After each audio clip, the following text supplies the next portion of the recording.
Alright, so now the show begins. I am deliberately using the term show because every presenter is in a way an actor. You are literally on stage, you are literally on show, and you are the show.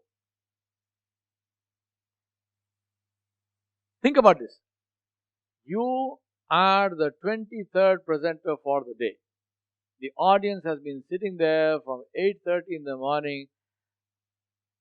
The session finishes at 6 p.m. and you have come in at 5:30 p.m. This audience which is there is tired. They have been there the whole day. They are compelled to be there, otherwise maybe they would have gone. But believe me, when you come up on that stage, when you come up before them at 5:30 p.m., they will give you their attention. And they will give you their attention not for the half an hour you need it, they will give you their attention for 2 minutes. Just 2 minutes. Why will they do that? Because you are a new face. That's it. Because you are a new face. They will give you their attention for 2 minutes. I come back to Bill Lane, something which he said to us in that presentation in Crotonville, which stays with me. Bill Lane said to us, many people will tell you, start with a joke, start with a humorous story. He says, I am telling you, never start with a joke. The reason is, 99% of the population of this world cannot tell a joke to save their lives. So now, you are more than likely among that 99%. So what happens? You start with a joke, you don't know how to tell a joke, the joke falls flat, you had the audience for those 2 minutes, you wasted that time, they are gone. Let's assume that you are that 1% who can actually tell a fantastic joke. So now you came online, you came up here, you had the 2 minutes, you told this fantastic joke, everybody is laughing, you established your reputation as a joker, you lost the audience. Please understand, you are not an entertainer. You have come here for a purpose, and that purpose is to convince the audience to do something. Start with the point of your presentation. Get into it from the word go. Get on with the core message and say to them what you need to say to them. Very, very important. That first critical 2 minutes, don't waste it. Number 2, do not apologize for being there. That is a very typical Indian thing, for example. People, how many times have you heard this? Somebody comes up there and they say, well, you know, I am not an expert on this subject.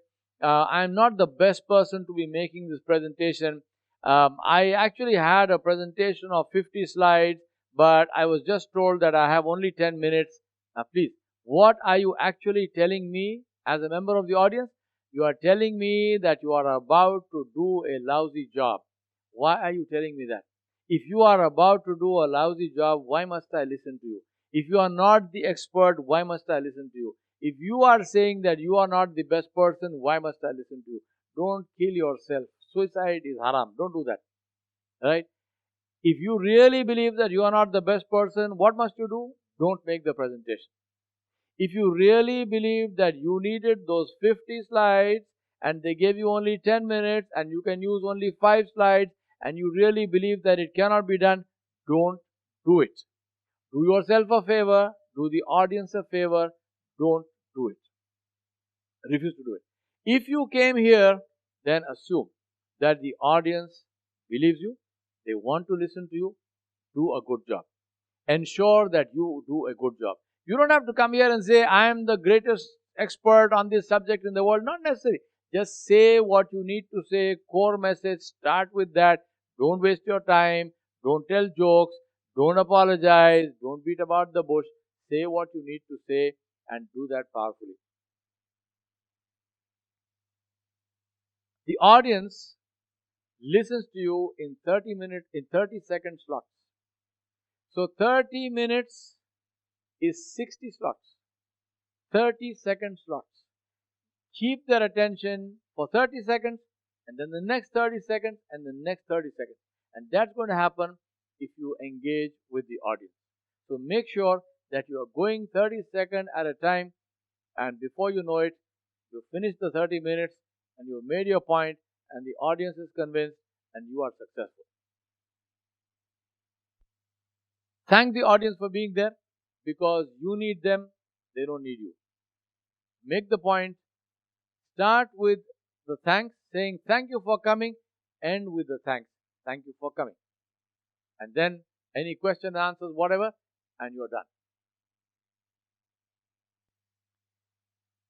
Any business presentation, I'm going to be speaking to you these two slides specific to business presentations. Business is not necessarily money business, business meaning something where you need the action of the audience. There are three things to remember in any kind of business presentation. Number one, define the problem. What is the problem? Why is that a problem? So, very clearly, what's the problem? Number two, what's the cost of that problem? So, for example, we are saying the problem is that we are facing acute water shortage. Number two, why is that a problem? It's a problem because we are going to end up with not enough drinking water, not enough water for our uses, and this is more than likely going to produce huge mass conflict in society. Number three, what is your recommendation? Therefore, what must you do?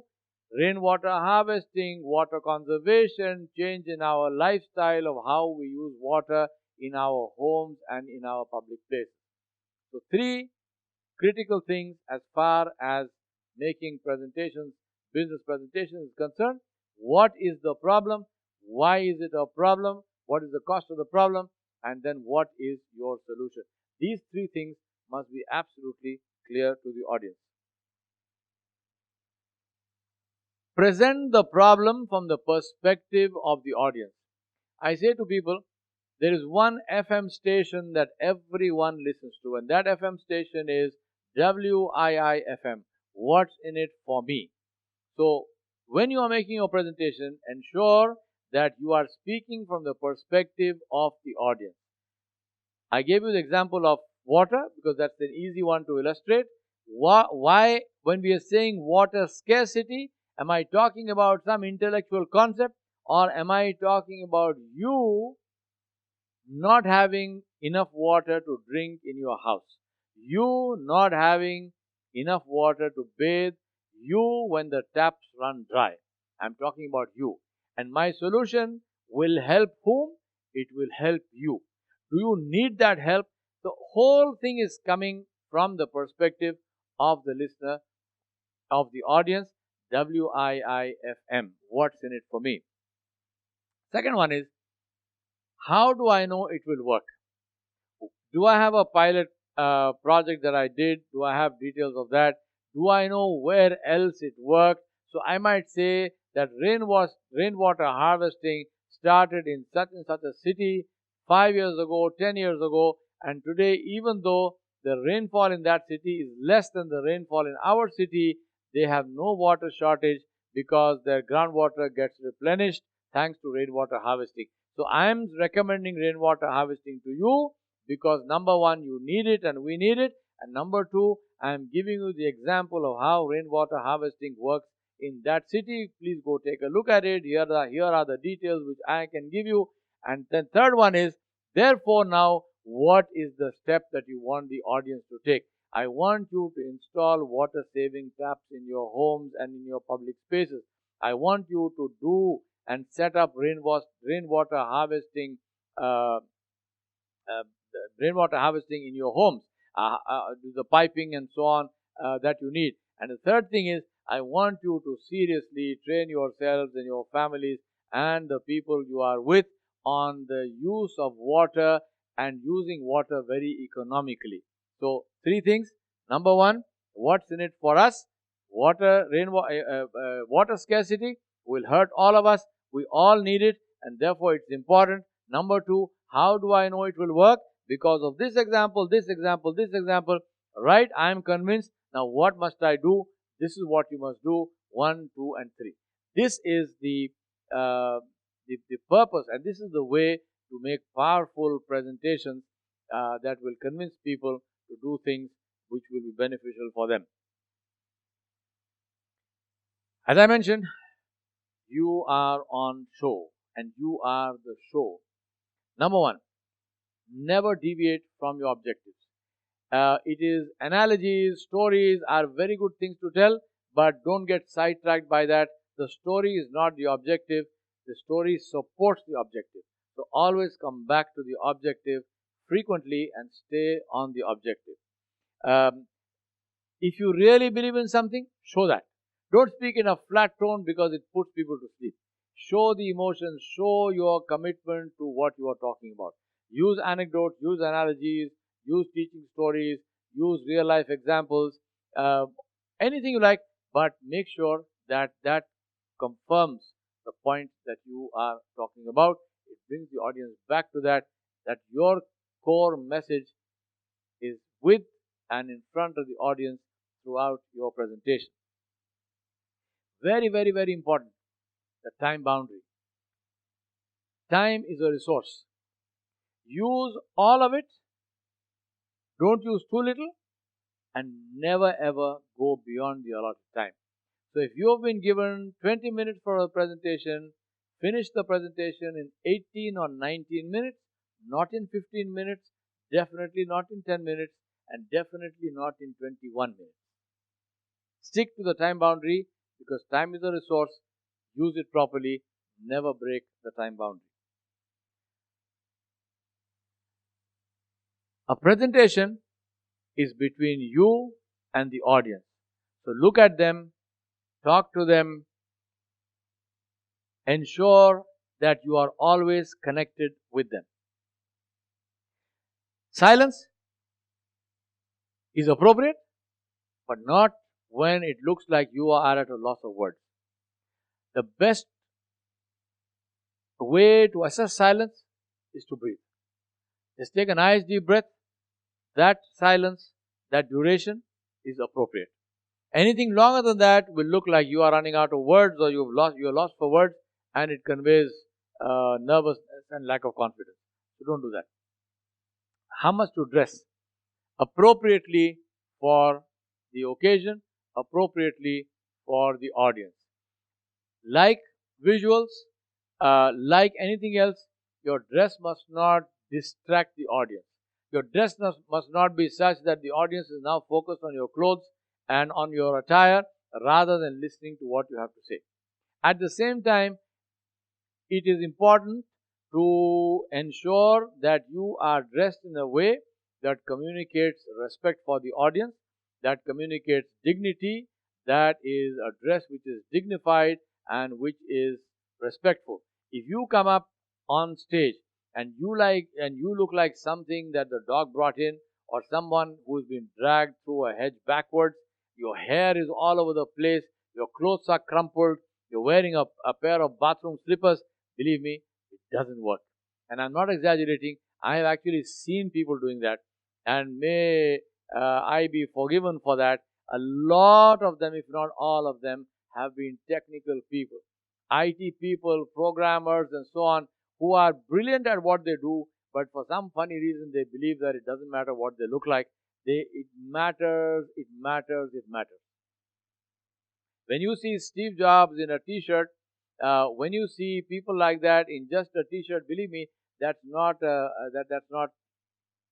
something that's conscious that they have done that because of the impact, because of the image that they want to create. So by all means, wear a t-shirt if it's appropriate. Wear a robe if it's appropriate. Wear whatever you like. Wear a turban if it's appropriate. If it is appropriate, that is the key. Basic rule is whatever is good, whatever is appropriate, business dressing in the culture, whatever is appropriate as national dress, whatever is appropriate in a formal, not a super formal situation, but not in a completely informal situation. In between, that would be the appropriate dress to have when you're making a presentation. I call this the telling point.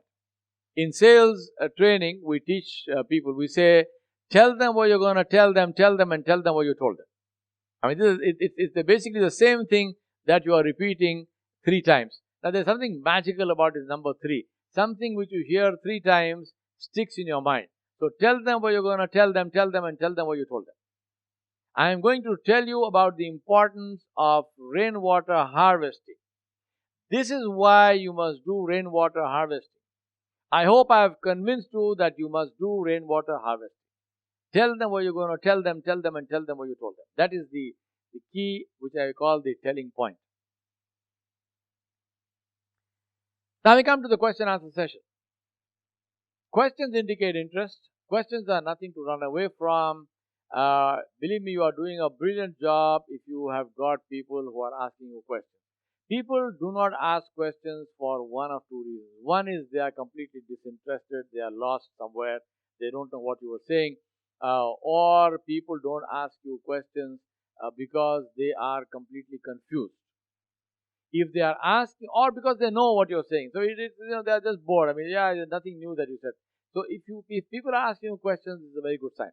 However, you don't want the people to hijack your session. Remember, this session belongs to you, and it belongs to you only as long as you are in control of the session.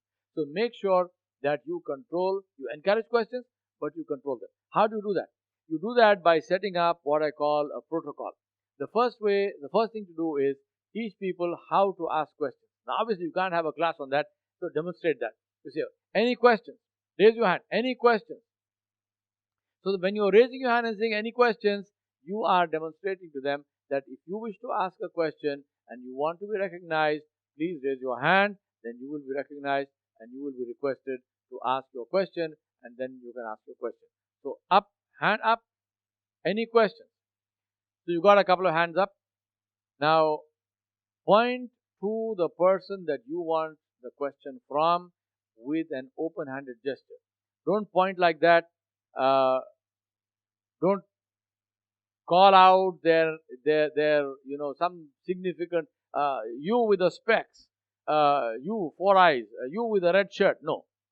Point very politely, smile on the face. Yes, sir. Yes, ma'am. Yes, sir. Open-handed gesture. Look at the person. Acknowledge that person. Let them ask the question. When they are asking the question, listen carefully. Listen carefully to the question and try to listen behind the words. It's very important that you do that. And when you're doing that, have a smile on the face and listen carefully. When I'm saying listen behind the words, I'm not saying you have to second guess them or something, or try to think that what is behind, what is really in the heart of this person. No, I'm saying that sometimes people ask questions in funny ways. Let me give you an example that happened to me. I was teaching a course. I usually begin like I began here with my intro slide. The intro slide is not always the same. It's not always the slide that you saw here. So there was this intro slide with whatever I needed to tell the audience about myself. One person came late. So I had already begun. We had gone over the intro of my introduction, and I was in maybe the 10th slide or something. The course had been going on for about half an hour. This person walks in and comes and sits there. I can see that he is restless, and then he puts up his hand. So I said, yes, sir. He says to me, what's your qualification?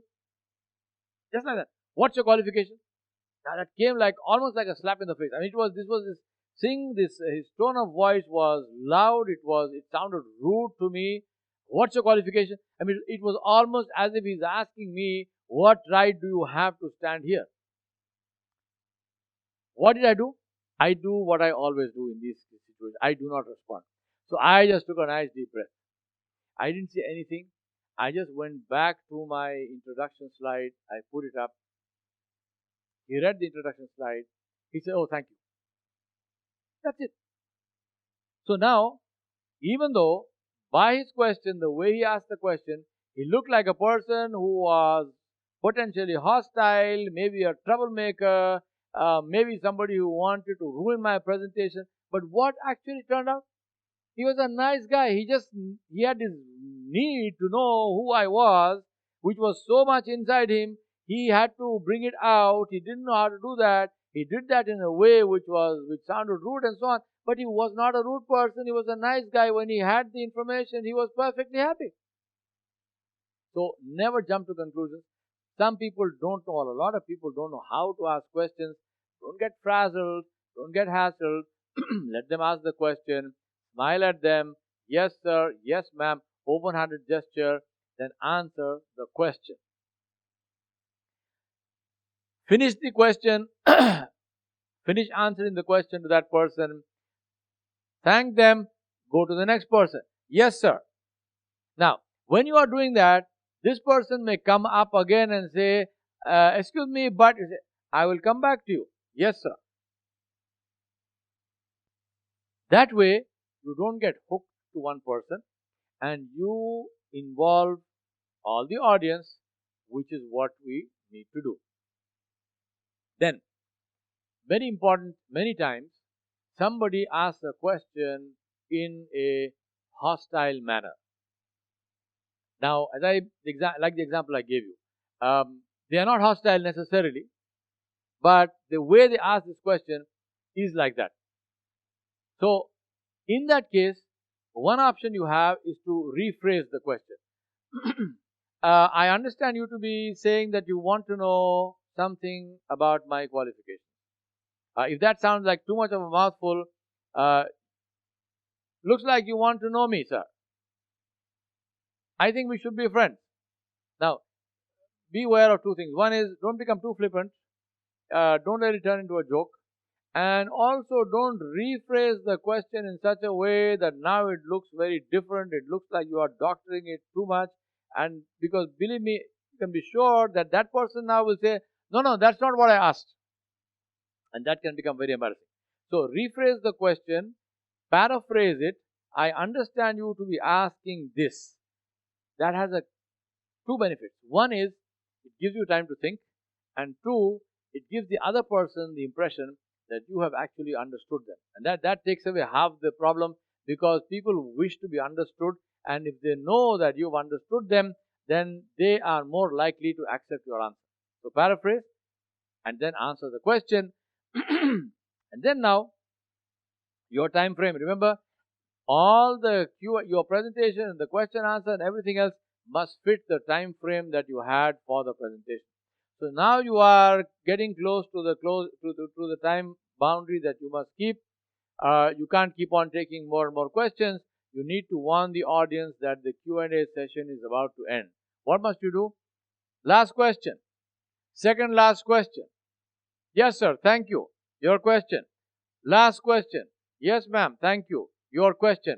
Thank you very much. I'm delighted with the interest that you have shown. I hope I've answered your questions. I'll be happy to take any other questions offline. I'm going to be here after this presentation. You can email me, you can write to me, say whatever you need to say, and finish the question and answer session. Thank the audience finally. As I said, you begin with saying thank you for being here. You end with saying thank you for being here. And always, always, always give them a way to reach you. Your email, your phone number, whatever is appropriate for you, give them a way to reach you. So even if they go home, they're thinking about what you said to them, they need to ask you something, they know how to reach you. We come now to the last part of our session. I want you to go now and do another 3-minute presentation on any subject of your choice that involves people to do something. Any subject of your choice that you need people to do something about. So go and do the 3-minute presentation, record it, watch it, see how much of what I told you you are able to implement, and then come back for the final checks and do's and don'ts that I will talk to you about. Alright, now, final checks. Before you listen to this section, I want you to reflect and think about the presentations that you made. What were you able to do well? What were you not able to do well? Keep that in mind, and then listen to this section, and then go and make another presentation. And after that, believe me, it's very simple. It's just a matter of making enough presentations thoughtfully, with focus, keeping in mind what I have taught you, and all power to you. You can become the best presenter in the world, any kind of presentation that you do. 8 things to do. Number one, start with the point of your presentation. Don't apologize, don't make a joke. Start with the point of your presentation. Number two, speak at an appropriate level. Your loudness of your voice, modulate your voice, let the emotions show. If you are convinced about something, let the audience see that you are convinced about that thing. Respect your time boundary always, always, always. Never break the time boundary in any situation. Number five, be responsive to the interest level of the audience. Don't bash on regardless. If you started and you find the interest level of the audience is flagging, act, do something to make sure that you retain the interest level of the audience. One of the best ways is to ask for responses, but remember, everything takes time. No matter what you do, your time boundary is sacrosanct. You cannot break the time boundary. Welcome questions. Stay in control by ensuring that people understand the way to ask questions. Establish the protocol. Any questions? Yes, sir. Yes, ma'am. Answer the question. Thank you very much for the questions. Thank the people before they came. Thank the people after the presentation is over.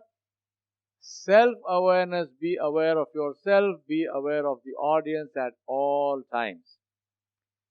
Let's look at what you must not do. 8 things. Do not be flippant and do not use inappropriate humor. Ensure that you understand the culture that you are in. Understand the culture of the people you are speaking to. If you have a doubt, don't say anything. Remember, a closed mouth gathers no problem. But once you speak, it is potentially something which can be beneficial or harmful. Don't put yourself into that. Foot in the mouth is a big disease. Number 2 is don't speak so softly, don't mumble, don't speak too fast. Pronounce every word clearly and speak at an appropriate level where people do not need to strain to listen to you. If you do that, understand, if people need to strain to listen to you, they will not strain, they will not listen to you. Don't beat about the bush. Don't repeat things unless you are repeating specifically for a purpose. Tell them what you're going to tell them, and tell them what you told them. You are repeating, but there is a specific reason why you are repeating. Number 4, don't make apologetic preambles. Don't begin with jokes. Get to the point. Stick with the point. Thank people for listening to you. Don't get lost in the subject. Don't get lost in analogies. Don't get lost in the stories. This is a big problem for many technical people. They not only get lost in the subject, they get lost in technical jargon. They use short forms. They use language which only other technical people can understand. If everyone is technical, that's fine. But usually that's not the case, and you will lose the audience. Don't get defensive about questions. As I told you, not everyone knows how to ask a question correctly. Sometimes people seem to be impolite. Don't get hooked to that. Listen to the question, answer the question. Don't lose your self-awareness and never ever break time boundaries. In the end, always reinforce the takeaways. I want you at the end of this presentation to go and make a 3-minute presentation on any subject of your choice that involves the audience doing something. Please record it, watch it, see how much of what I taught you are able to implement, and then keep doing that iteration after iteration until you become perfect. Get an audience, record the presentation, but also get an audience, get feedback from that audience. Make it clear what you want people to do. Ask for feedback. You don't necessarily have to ask for feedback every time. If it's appropriate, ask for feedback. Thank people for giving feedback. And finally, thank people for their time. I thank you very much for listening to this presentation. I hope this will be beneficial for you. I hope you will go out there and conquer the world. Thank you very much.